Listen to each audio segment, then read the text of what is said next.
Que la gracia de nuestro Señor Jesucristo, que ha vencido la muerte, esté con todos ustedes. Para este miércoles de la octava de Pascua, el Evangelio está tomado de San Lucas capítulo 24, del 13 al 35. Es el relato de los discípulos de Emaús. Escuchemos el texto bíblico.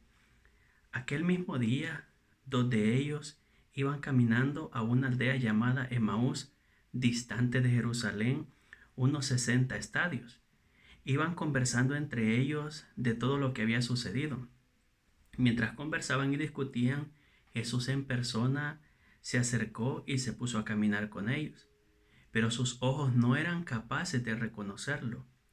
Él les dijo: ¿Qué conversación es esa que tenéis mientras vais de camino? Ellos se detuvieron con aire entristecido, y uno que se llamaba Cleofás le respondió: ¿Eres tú el único forastero en Jerusalén que no sabe lo que ha pasado ahí estos días? Él les dijo: ¿Qué?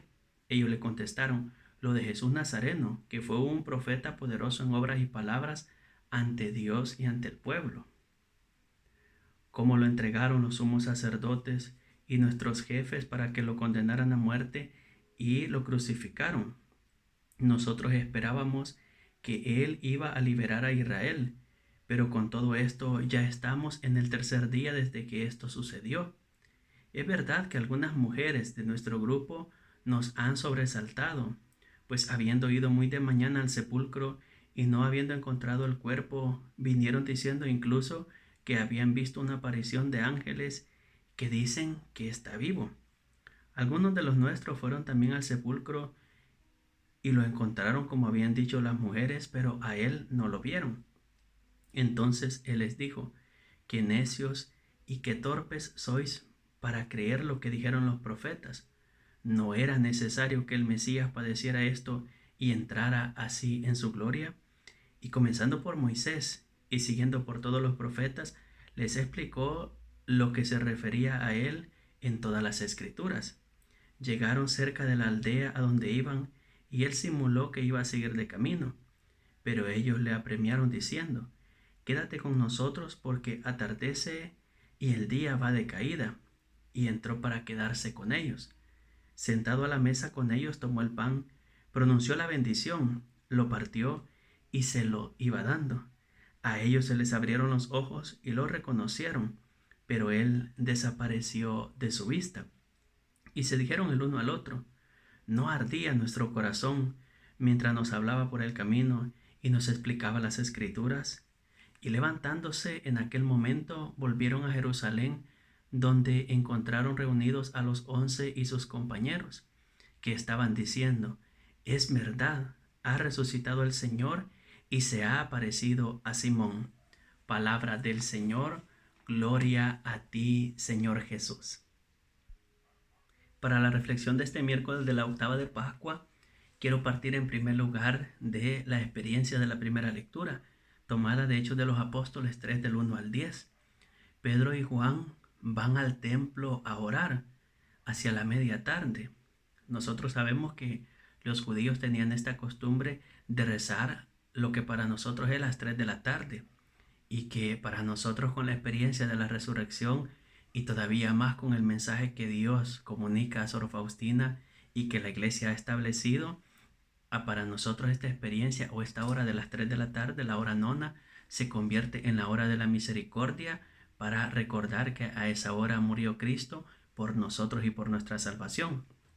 Pues la cosa es que Pedro y Juan continúan yendo al templo a orar, y les sale al paso un lisiado de nacimiento que estaba a la entrada del templo y les pide limosna.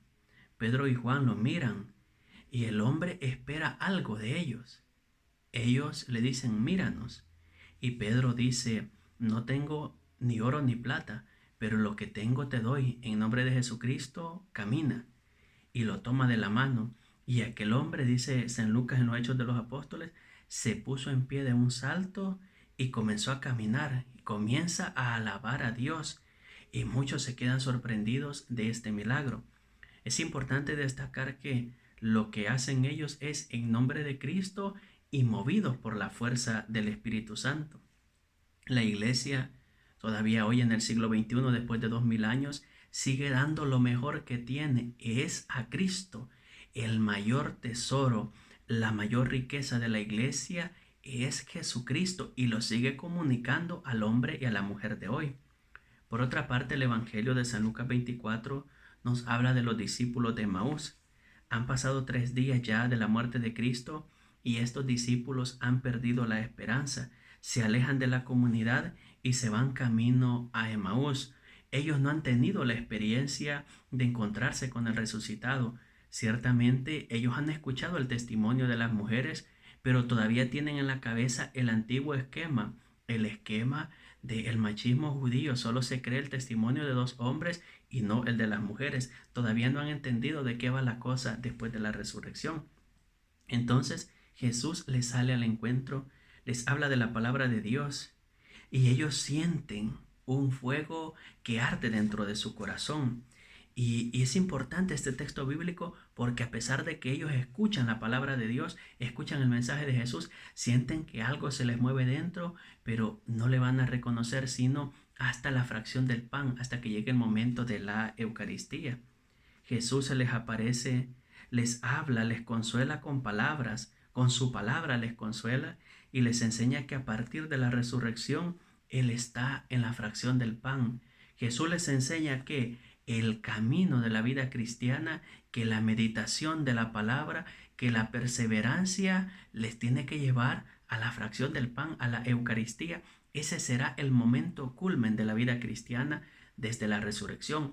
Por eso es que la iglesia nos insiste continuamente que la evangelización, toda la obra de la iglesia, tiene que llevar necesariamente a la Eucaristía. Ahí encuentra su culmen, su fundamento.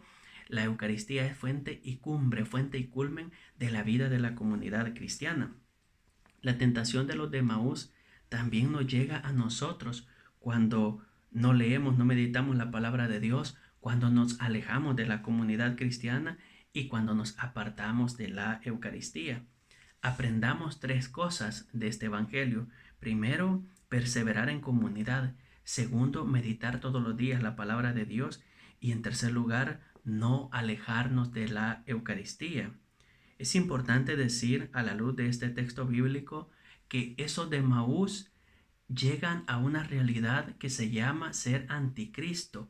Todo el que se aleja de la comunidad, todo aquel que se va de la comunidad, se vuelve en un anticristo. Pues pidamos al Señor que nos libre de esta tentación de alejarnos, de irnos de la comunidad cristiana, de alejarnos de esa experiencia de vivir del encuentro con Jesucristo. Y digámosle a Jesús, como ellos, quédate con nosotros, Jesús. Por favor, quédate con nosotros y cuando nos llegue la tentación, la ganas de no seguir, ayúdanos, háblanos al corazón, danos siempre tu cuerpo para que nosotros no nos debilitemos en la vida de fe, en la vida cristiana. Jesús, ven a nosotros y condúcenos al Padre, que esa sea nuestra oración de hoy. Quédate con nosotros, Jesús, ven a nosotros, sobre todo en los momentos amargos y por favor, condúcenos siempre al Padre. Feliz día, que Dios te bendiga.